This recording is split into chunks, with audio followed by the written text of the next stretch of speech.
There are many great record labels of the 78 era. Many were great and well known. Some of them were the great empires that conquered the industry, and some would become some of the most well-known labels of all time, while others were more exclusive and only lasted a few years. Others were there just to make a buck or two or find the next popular artist. Heck, maybe even find a new format. I found one that caught my eye, Master Records, but the story of Master is so intertwined with its sister label, so in order to tell the story of Master, I will need to tell the story of its sister label, Variety, too.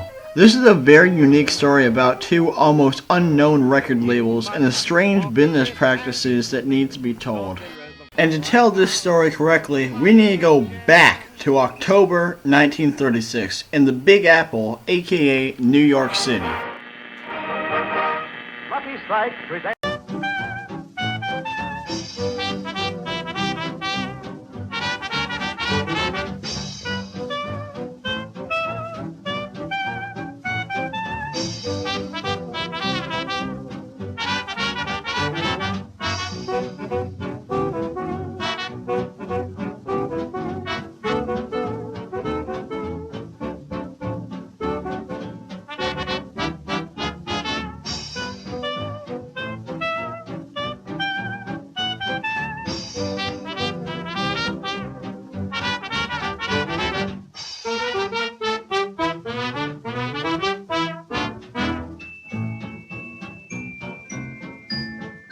Irving Mills, an aspiring music publisher, musician, and lyricist, should be a name that collectors and Ellington fans should know alike.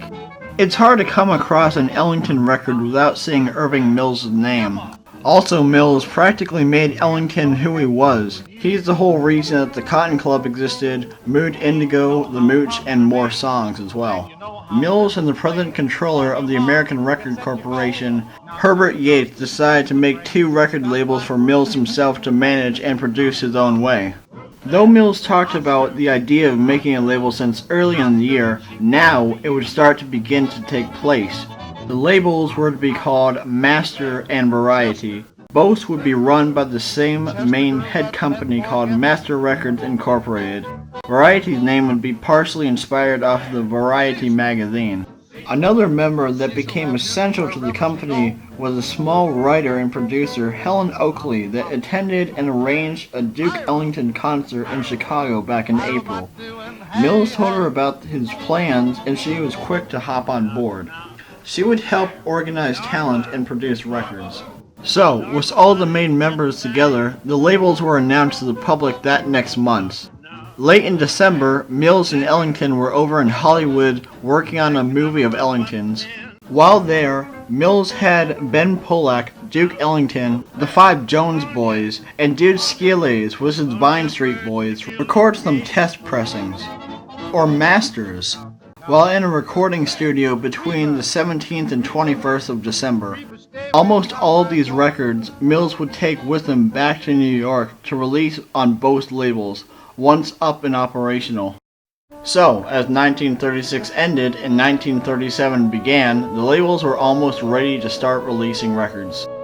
Master would sell their records for 75 cents a piece, while Variety would sell theirs for 35 cents a piece, with their own simple sleeve designs. Yates, though with the ARC, would have access to help find talent for Helen Oakley through the Consolidated Radio Artist. The Consolidated Radio Artist is a lot easier and simpler to explain than the ARC. The ARC was for the labels, but the CRA was for helping the radio artists.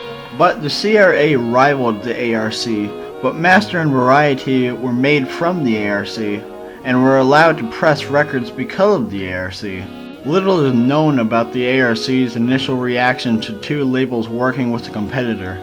They most likely came to some sort of agreement for the time being, since Yates was in the ARC. During this time, the head company Master Records Inc. was recording around 200 records by artists such as Jack Denny, Red Nichols, Mario Brigatti, Jan Savitt, Cab Calloway, Raymond Scott, Jimmy Mundy, and more, getting around 250 records, but they didn't release any of them yet.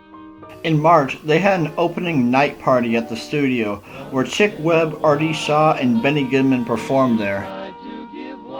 And it wouldn't be until May until they actually decided to release records. Only 85 records were released, 30 on Master and 55 on Variety. The first release on Master was by Duke Ellington, New East St. Louis Toodaloo, and I Got to Be a Rug Cutter. The first release on Variety was by Cab Calloway, That Man Is Here Again, and Swing, Swing, Swing. Over the next few months, Mills would take a liking to the Master label and basically let Helen Oakley take control of Variety. On there, she was cutting many jazz and pop songs by many artists like Cootie Williams, Billy Hicks, The Three Peppers, and Dolly Don. That's just a few examples of the new artists recording on there. In May, both Master and Variety had one hit each. Duke Ellington's song Caravan that charted for 18 weeks on Billboard for Master, and Dolly Don and her Dawn Patrol, The You and Me That Used to Be, that charted for 5 weeks at number 7. Because of the immense success that this brought the labels, Mills decided to go overseas to try and strike a deal to make Master records over in Europe, but nothing really came of it. In July, Paramount Pictures shot a small film for the production of records at Variety Records, which you are watching right now. In this, Duke Ellington and Ivy Anderson record Oh Babe Maybe Someday. It was planned to be released in the UK in September to promote the release of Master and Variety Records over in the UK, but this would never happen. On Master over here, only around 10 more records were released, by artists such as Casper Reardon and his orchestra, the Raymond Scott Band, Helene Daniels Orchestra, and a few more records by Duke Ellington and other artists. While only about 40 records total have been released, the number of recordings that haven't been released is around 600. The reason for this being is that Mills wanted to release the majority of them all at once, but this went against an agreement he had with Yates at the ARC. So, Mills decided to give up on Master in mid-July 1937, but they would still keep selling Master's 40 releases.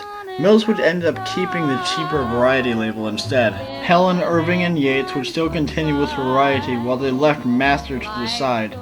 Helen would still record the artists in the studios, Mills would still pursue the business opportunities and operate Master Records Incorporated. But Yates would end up handling the cost of Variety and Master's operation and advertisements. New artists arriving on Variety included Frank Daly, Billy Kyle's Swing Band, Midge Williams and her Jazz Jesters, Don Redman and his orchestra, Zeke Manners and his Swing Billies, Rex Stewart, Phil Napoleon, and many more. Helen was cranking out so many sessions per week. But on September 30th, that would all change. After more attempts by Mills to get a connection to the labels over in Europe, paired with him following only Brunswick and Columbia's business choices in hopes of getting the same success. Bad sales, no more hits, and topping it all off with the cost of operation, Mills decided on the tough decision to discontinue Variety. On October 22nd, Mills announced that they were discontinuing both Master and Variety and no longer selling either label's records. This was officially to start on the 1st of November. The last record released was by Del Casino and John Augustine. The song was Ebb Tide and music from Madame. All in all, Variety would end up having only 170 releases and Master only 40. The nearly 600 pressings from Master would be given to Vocalion and Brunswick, who would re-release the records into 1939. They would have the words Master Records Inc. on the re-releases. Their cat numbers on those releases would have an M for Master. Master Records Inc. would still stay around. Helen Oakley would still be in charge of the recording sessions, but for different parts of the ARC and Brunswick. They would continue like this until 1940. Irving Mills would continue to manage Duke Ellington until 1939 while still writing hit songs. Later, he would make a trust called the Mills Music Trust, which would buy the rights to songs like Stardust, Caravan, Moonglow, Mood Indigo, and Who's Sorry Now. Herbert Yates would end up being in control of the ARC all the way up until its complete collapse in early 1938. He was also in control of the Consolidated Film Industries and also created Republic Pictures. and it would run all the way until Herbert's death in 1966. Dolly Dawn and her Dawn Patrol would keep recording up until 1942 on Bluebird, Vocalion, and Elite, even getting another hit in 1938, You're a Sweetheart. That would chart for 11 weeks. Raymond Scott's songs on Master would be re-released on Brunswick and chart very highly. The biggest hit would be Powerhouse. Master and Variety, while only recording for about 9 months, the impact was significant. Both labels were probably the first ARC labels to have immediate success. Plus, their wide variety of jazz records would be sought after by collectors and jazz fans alike. But Master and Variety also may have something to do with the fall of the ARC. I mean, Herbert Yates' pockets were emptied in paying the cost of operation, and isn't it strange how only a few months later the ARC would freak out and spontaneously sell all of its labels, including Brunswick, who was doing quite well in the charts back then.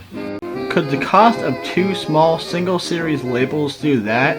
Could 2 small one-hitter labels cause the downfall and economic collapse of an entire empire? That's my best guess for now. Until there's more 80-plus-year-old information that comes up, that'll do it for Master and Variety.